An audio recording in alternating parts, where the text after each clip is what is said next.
लड़के के साथ भाग जाए तो लव जिहाद, और अगर किसी मुस्लिम लड़की से हिंदू लड़का शादी कर ले तो जिंदाबाद कहते हैं। ये डबल स्टैंडर्ड क्या है? डबल स्टैंडर्ड नहीं है। हिंदू लड़के के साथ कोई मुस्लिम लड़की जाती है तो अपनी सामाजिक सुरक्षा के नाते जाती है। इस बात को लेकर के जाती है कि वह हिंदू लड़का उस लड़की को लेके जा रहा है तो एक शादी के अपने व्रत को निभाएगा, उसकी सामाजिक सुरक्षा की गारंटी देता है। क्या इस्लाम इस बात की गारंटी देता है? नहीं।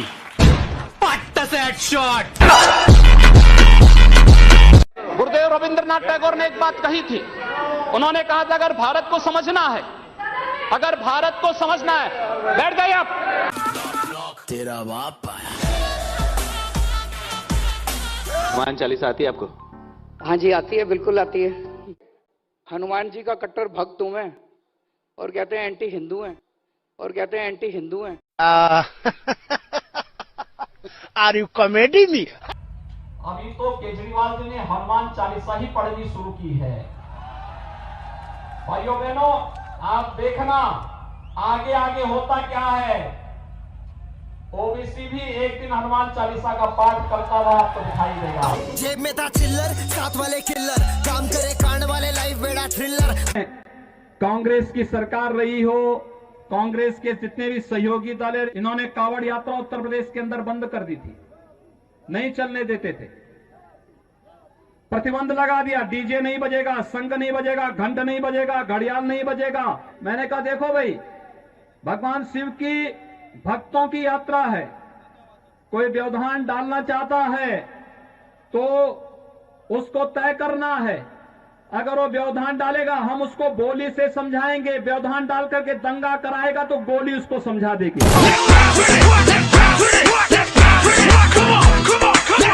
आप सब जानते हैं कि 15 दिसंबर को जामिया मिलिया में और उसके उपरांत ईएमयू में क्या करने का प्रयास हुआ था। प्रयास अभी भी हो रहे हैं। प्रयास होंगे, प्रयास अभी भी हो रहे हैं। आज से नहीं, ये आजादी के बाद से लगातार इस प्रकार की हरकतें चल रही हैं, लेकिन ये उनकी अंतिम हरकतें हैं। ये मान के चलिए कि जब कोई दीप बहुत तेजी से फड़फड़ाता है तो ये मान के चलिए कि उसका बुझने का समय है।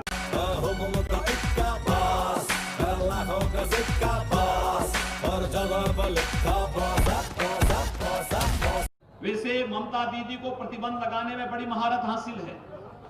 इन्होंने पिछले साल यहां पर सदियों से चली आ रही दुर्गा पूजा की परंपरा को भी प्रतिबंधित करने का प्रयास किया था। भाइयों बहनों, मुझे याद है एक साथ पूरे देश के अंदर दुर्गा पूजा और मुहर्रम एक साथ हो गए थे। उत्तर प्रदेश में भी था, बंगाल में भी था।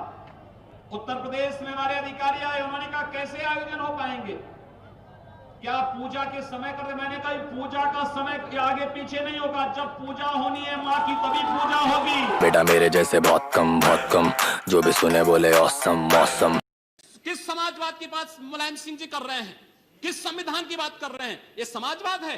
स्वयं राष्ट्रीय अध्यक्ष हैं, इनके 2 भाई महासचिव हैं, इनका पुत्र प्रदेश अध्यक्ष है। कौन से समाजवाद की बात करते हैं? परिवारवाद की बात करते हैं। बेवकूफ बना रहे देश को, ये केवल देश को बेवकूफ बनाने का कार्य कर रहे हैं। छोटे समझ में आया क्या? समझ में आया। कोई मानव होगा तो उस मानव को आप ये मान सकते हैं कि आपने एक थप्पड़ मारा, आप 2 थप्पड़ भी सहन कर सकते हैं। लेकिन अगर सामने दानव है तो अगर मारना एक हाथ से मारता है, 2 हाथ से उसका जवाब भी दीजिए। मैं एक सन्यासी हूँ, अगर हमें शास्त्र का प्रशिक्षण दिया गया तो शास्त्र के साथ साथ शस्त्र का भी। अगर हमारे हाथ में एक हाथ में माला है तो दूसरे हाथ में हम भाला लेकर के भी चलते हैं। ओम मंगलम मंगलम, ओम मंगलम मंगलम, ओम। अब कुछ करने की आवश्यकता है, अपनी ताकत का एहसास कराने की आवश्यकता है। कौन मौलाना हैदराबाद से बोलता है, कौन कहां से बोलता है, इसलिए बहुत चिंता मत करिए, क्योंकि बकरे की अम्मा कब तक खैर मनाएगी आप देखते रहिए। बस बहराइच में महाराज सुहेलदेव पासी के सामने लोग लड़ने के लिए आए थे, मात्र 2 लोग बचे थे, सब के सब मार डाले गए थे। और 1971 में 95,000 पाकिस्तानी कायरों को किस तरीके से मुर्गा बना करके नाक रगड़ने के लिए मजबूर कर दिया गया था भारत के बहादुर जवानों के द्वारा। और अगर इसके बाद भी आंखें नहीं खुलती हैं तो एक बार पुनः देख लें अपनी ताकत को।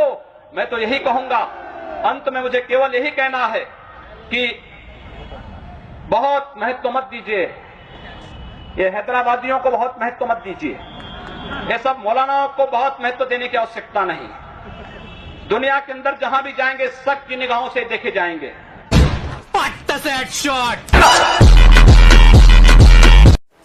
और आप भी सुनेंगे तो आपको भी आश्चर्य होगा। सत्ता तो विरासत में मिल सकती है लेकिन बुद्धि विरासत में नहीं मिलती है। सत्ता तो विरासत में मिल सकती है लेकिन बुद्धि विरासत में नहीं मिलती। सीट बताइए जहां से आप चुनाव जीत सकते हैं, गोरखपुर से निकलकर। कहीं भी उत्तर प्रदेश, पूरे देश के अंदर कहीं भी आप कहें तो हैदराबाद से चुनाव लड़के जीत सकता हूं। तय कर रखा है कि अगर वो एक हिंदू बालिका को ले जाएंगे तो कम से कम 100 मुस्लिम बालिकाओं को हिंदू अगर एक हिंदू को मारेंगे तो 100 को हम भी आप जनता से कहलवा रहे हैं वो एक हिंदू को मारेंगे तो 100 को हम भी। लेकिन मैं नहीं कह रहा हूं ना। हम दोनों आगे बॉस